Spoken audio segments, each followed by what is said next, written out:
Hello friends, welcome back. अगर आप हैं बिहार में नियोजित शिक्षक तो आप सभी का बहुत बहुत स्वागत है अभी के इस वीडियो में। अभी के इस वीडियो में हम लोग बात कर रहे हैं नियोजित शिक्षकों की, साथ ही साथ नियोजित शिक्षकों की नियमावली की, और साथ ही साथ नियोजित शिक्षकों के जो नियमावली में यहाँ पे हो रहा खेल के, तो सारा कुछ हम लोग इस वीडियो में बात करने वाले हैं। किस तरह से आप लोग के साथ यहाँ पे खेल किया जा रहा है बिहार सरकार के द्वारा, साथ ही साथ सचिवालय के अधिकारियों के द्वारा, उसको हम लोग आज इस वीडियो में उजागर करने वाले हैं। और साथ ही साथ आप लोग का जो ये राज्यकर्मी का जो दर्जा है या मामला है, वो अब यहाँ पे अधर में लटकता हुआ दिखाई दे रहा है। यहाँ पे स्पष्ट रूप से हम इस वीडियो में सारा कुछ क्लियर करने वाले हैं, तो आप लोग इस वीडियो को लास्ट तक देखिए और सारा जानकारी लीजिए कि आप लोग का ये जो नियमावली है, इस पर क्यों यहाँ पे बिहार सरकार के द्वारा आनाकानी किया जा रहा है, क्यों इसको जो है रोकने का प्रयास किया जा रहा है।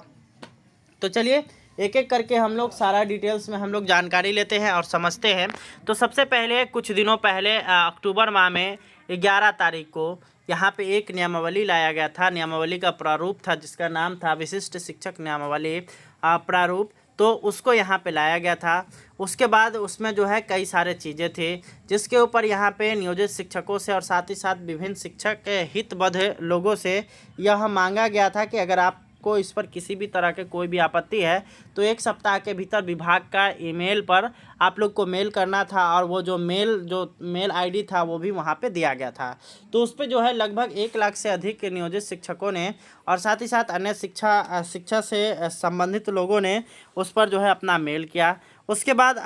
उसके बाद उस पर जो है सुधार की प्रक्रिया शुरू हुई, और उसमें जो सबसे ज़्यादा मेल में जो प्राप्त हुआ था बातें, उसमें जो सबसे प्रमुख था वो था कि नियोजित शिक्षकों का जो नाम रखा गया है विशिष्ट शिक्षक, उसको हटाया जाए, और जितने भी नियोजित शिक्षक हैं उन सभी को बिना शर्त राज्यकर्मी का दर्जा दिया जाए, यानी कि किसी भी तरीके से वो कोई भी परीक्षा नहीं लिया जाए। और उसमें एक और चीज़ सम्मिलित किया गया था उस नियमावली में, जो सबसे ज़्यादा जो है यहाँ पे चर्चा का विषय था कि 3 बार में जो भी व्यक्ति, जो भी शिक्षक उस परीक्षा को पास नहीं कर पाते हैं तो उनको जो है जॉब से निकाल दिया जाएगा। तो इसको लेकर के काफ़ी अधिक बहस छिड़ा था, और उसके बाद फिर जो है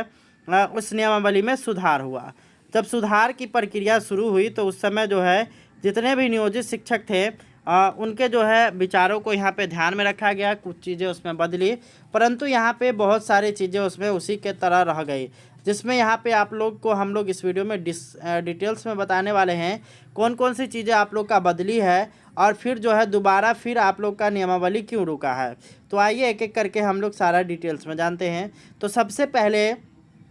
आप लोगों का जो ये नियमावली था, इस नियमावली में यहाँ पे कुछ चीज़ें जो थी वो यहाँ पे चेंज हुआ है। जैसे यहाँ पे विशिष्ट शिक्षक नाम आप लोग का हट चुका है, और आप लोग का जो है विशिष्ट शिक्षक नाम के स्थान पर विद्यालय अध्यापक नाम आया है, जो कि बीपीएससी से बहाल शिक्षकों के समान ही है। और दोनों का ही यहाँ पे नाम अगर बात करिएगा तो दोनों का नाम यहाँ पे समान हो चुका है, परंतु यहाँ पे थोड़ा सा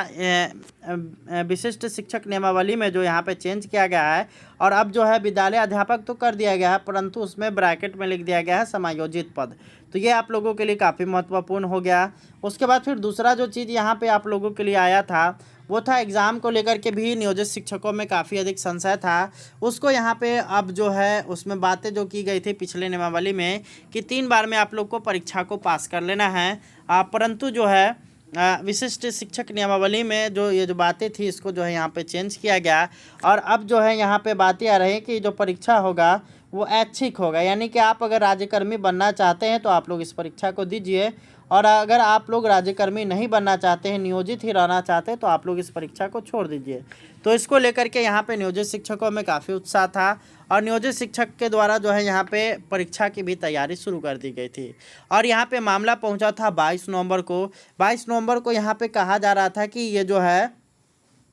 आपका जो नियमावली है वो आप लोग का बिल्कुल तैयार हो चुका है और कैबिनेट में पहुंचने ही वाला है। तो जैसे ही यहाँ पे कैबिनेट में आप लोग का वो नियमावली पहुंचा, और उसके बाद फिर जो है नियोजित शिक्षकों का जो नियमावली है उसके ऊपर बिहार सरकार के विभिन्न अधिकारियों द्वारा उस पर नज़रें पड़ी, और साथ ही साथ मंत्रीगण भी वहाँ पे मौजूद थे। उसके बाद उसमें पाया गया कि कई सारा उसमें गलतियाँ हैं, जिसको फिर सुधार के लिए सचिवालय वापस भेजा गया, जिस कारण से 22 नवंबर के दिन जो है यहाँ पे नियोजित शिक्षकों को राज्यकर्मी का दर्जा नहीं मिल पाया। अब यहाँ पे बातें निकल करके आ रही हैं कि क्या बिहार सरकार इसको जानबूझ करके कर रही है, तो यहाँ पे मैं इस पर कुछ कहने से पहले आप लोग से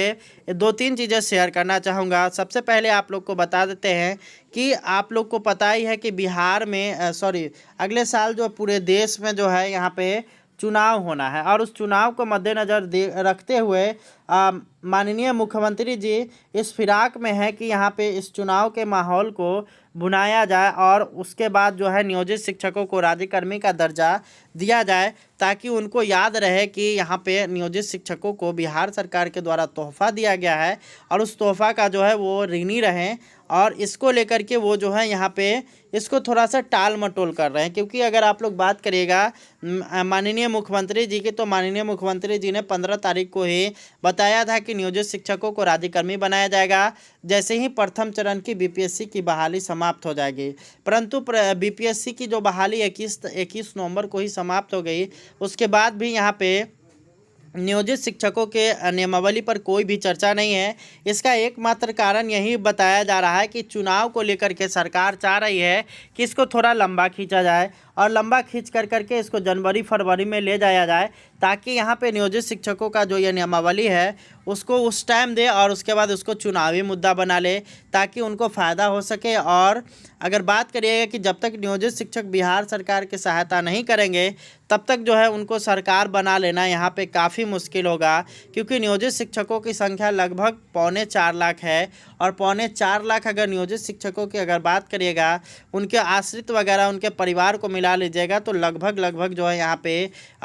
20 से 30 लाख वोट का जो है यहाँ पे मालिक है। और 20 से 30 लाख वोट जो होता है वो किसी भी सरकार का दशा और दिशा बदलने के लिए काफ़ी होता है, जिसको ध्यान में रखते हुए माननीय मुख्यमंत्री जी इस फिराक में है कि इसको किसी भी तरह के से चुनावी मुद्दा बनाया जाए और चुनाव के तहत इसको ले जाया जाए, ताकि यहाँ पे नियोजित शिक्षकों से जो है वोट प्राप्त किया जा सके। वैसे यहाँ पे आप लोग के लिए स्पष्ट है कि आप लोग को राज्यकर्मी का दर्जा 100% मिलने वाला है, इसमें कहीं भी कोई भी शंका नहीं है। आप लोग के लिए यहाँ पे ये काफ़ी अच्छा चीज़ है कि आप लोग को राज्यकर्मी का दर्जा मिलेगा। भले ही इसमें देर हो रहा है, परंतु आप लोग को घबराने की आवश्यकता नहीं है, आप लोग को राज्यकर्मी का दर्जा ज़रूर मिलेगा।